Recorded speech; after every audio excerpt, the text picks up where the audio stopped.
Bueno, vamos a seguir avanzando en esto del rendimiento una vez se ha construido el CSS y vamos a ver si puedo analizar de alguna manera si el CSS que he escrito, siguiendo esas reglas que me da a la hora de escribir, pues es óptimo o no es óptimo, ¿vale?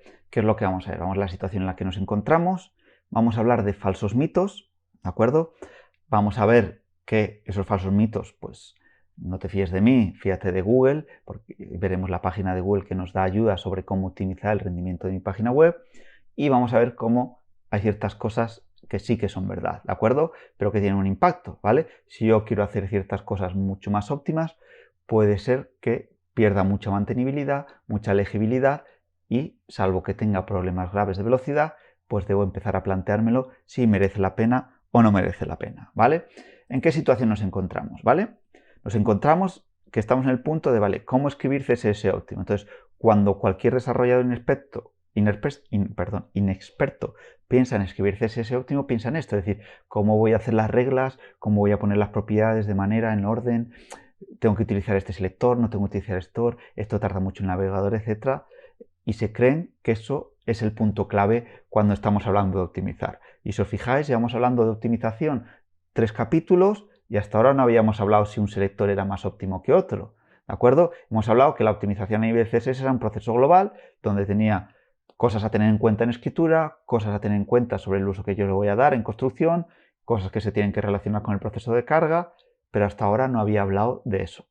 Si yo pongo una clase impacta, si yo pongo un selector universal impacta, si pongo importan impacta, pues eso es lo que se cree normalmente la gente que es optimización. Bueno, pues están equivocados, ¿vale? Eso puede ser que hace 10, 12, 15 años tuviera impacto, pero a día de hoy no es así, ¿vale? Cuando hablamos de optimización no estamos hablando de eso.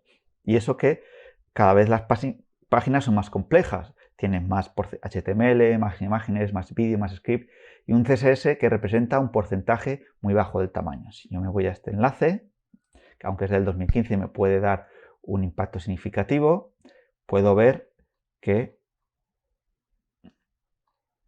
¿vale? Ahora mismo, en el 2015, que es esto amarillo, este porcentaje era lo que representaba el CSS en la transmisión de la página, ¿vale? Entonces, cuando hablamos de optimizar el CSS a nivel de operación, pues estamos hablando de un impacto muy poquito, ¿vale? ¿De acuerdo? Entonces, ¿qué es lo que sucede? Pues lo que sucede es que los navegadores han llegado a un punto que están tan optimizados que da igual, no, pero bueno, hasta un porcentaje muy alto da igual los selectores que utilicemos, salvo que nuestra página sea enorme con millones y millones de nodos. Es decir, son capaces de renderizar la página dando igual los selectores y dando igual el HTML de manera muy eficiente, ¿vale? Siempre, eso sí, que ya haya recibido el CSS. Mientras no tengan el CSS, el navegador está ahí. ¿De acuerdo? Por eso es muy importante recibir el CSS cuanto antes. Por eso es muy importante que el CSS sea lo mínimo necesario, que no os desperdicie, que tenga la mayor cobertura. Por eso es importante que las conexiones sean rápidas, que caché y cosas que veremos más. ¿De acuerdo? Entonces, tenemos que tener en cuenta eso, que cuando estamos hablando de escribir CSS óptimo, no hablamos de elegir uno u otro selector. ¿De acuerdo? Estamos hablando de otras cosas. Entonces, falsos mitos. También, el uso de important impacta en el rendimiento. Vale, no tiene impacto en el rendimiento. Como ya hemos dicho, los navegadores están muy optimizados. Tú puedes utilizar todos los important que sean necesarios, aunque ya hemos dicho que normalmente son indicativo que o bien algo se está haciendo mal o sí que tiene justificación para algunas cosas muy puntuales, y lo que tiene impacto es que me empeora la legibilidad porque tengo que ir siguiendo la pista a los diferentes important y empeora la mantenibilidad, pero no tiene impacto en el rendimiento.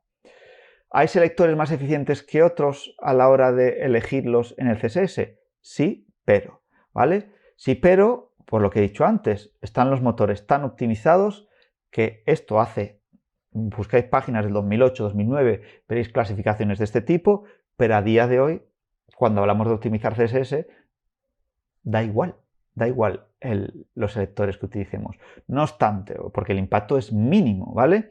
No obstante, si tuviéramos que ordenar los CSS, perdón, las reglas CSS por rendimiento a la hora de aplicarse, primero los IDs y las clases, luego los de tipo, que son las etiquetas, los elementos adyacentes, que es el selector que sea más el otro selector, los hijos, los descendientes, selector universal, los selectores por atributo y los pseudoselectores. Pero ya os digo, no merece la pena, merece mucho más la pena seguir todas las reglas que nos hemos puesto anteriormente que tener que estar pendiente de si estoy utilizando un sector más o menos eficiente, ¿vale? Porque el impacto es negativo, sin embargo el impacto en la mantenibilidad de no seguir las reglas va a ser mucho mayor.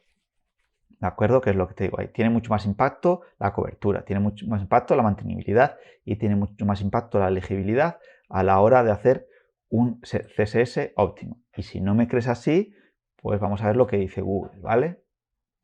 Que Google nos da una serie de reglas para incrementar la velocidad de mi página web. Pues mira, dentro de todas estas no hay ninguna que haga referencia a los selectores, ¿vale? Habla de comprensión, de redirecciones, de cachear, de minimizar, de CDNs, de partes bloqueantes, pero no hay ninguna que haya referencia hasta los selectores. Y sé que había antes del año 2012, ¿vale? Había aquí uno que a relaciones selectores, pero ahora mismo no tiene importancia. Entonces, moraleja de esto. La enfoque tradicional de optimización de CSS que pueden pensar los desarrolladores inspector no es así. Hay que prestar más atención a otros factores de CSS, que es lo que venimos haciendo desde el inicio del curso. Y algunas certezas, pues hay factores que sí que tienen impacto, ¿vale? Si el CSS está en un fichero o está inline, o bien inline dentro de los atributos o de la escritura o de la etiqueta style, o dónde se encuentra el link, ¿vale? Porque si tengo los links dentro tengo varios, están dentro del HTML, son etiquetas que son render blocking, es decir, que hasta que no lo tenga no puedo seguir renderizando, así que eso es importante. ¿Por qué? Es lo que he comentado. Si yo pongo el CSS inline, esta parte me la ahorro. Entonces, cuando yo tengo esto, cuando viene el HTML con todos los estilos, pues yo ya puedo renderizar. No necesito hacer otra petición de los recursos CSS para volver. ¿Qué es lo que pasa? Es lo que dijimos anteriormente. Si yo pongo los estilos inline o dentro de la etiqueta style, estoy haciendo el código mucho menos mantenible, con lo cual tendré que llegar a un compromiso. ¿De acuerdo? Y esto es las certezas, es decir, hemos visto que esto era el proceso, que no hago el render tree hasta que no tengo todo el DOM y todo el CSS, con lo cual si tengo esta pinta aquí, un HTML con esta pinta, todas estas enlaces a CSS son render blocking, es decir, que tengo la petición, se para el renderizado de la página y cuando recupero el CSS se vuelve a calcular todo el CSS Object Model, se puede hacer el render tree y toda la fase de renderizado. ¿De acuerdo? Bueno, pues eso, como idea general, es más importante todo lo que veníamos hablando hasta ahora que el tema de seleccionar los CSS. El important no tiene ningún efecto y lo que sí tiene efecto en el rendimiento es poner el inline, pero cuidado porque el inline puede hacer que tenga un impacto en la mantenibilidad y en la legibilidad de mis proyectos. ¿De acuerdo? Una vez acabamos este vídeo, en el siguiente vídeo vamos a ver cómo influye el tamaño de los ficheros en la optimización del CSS.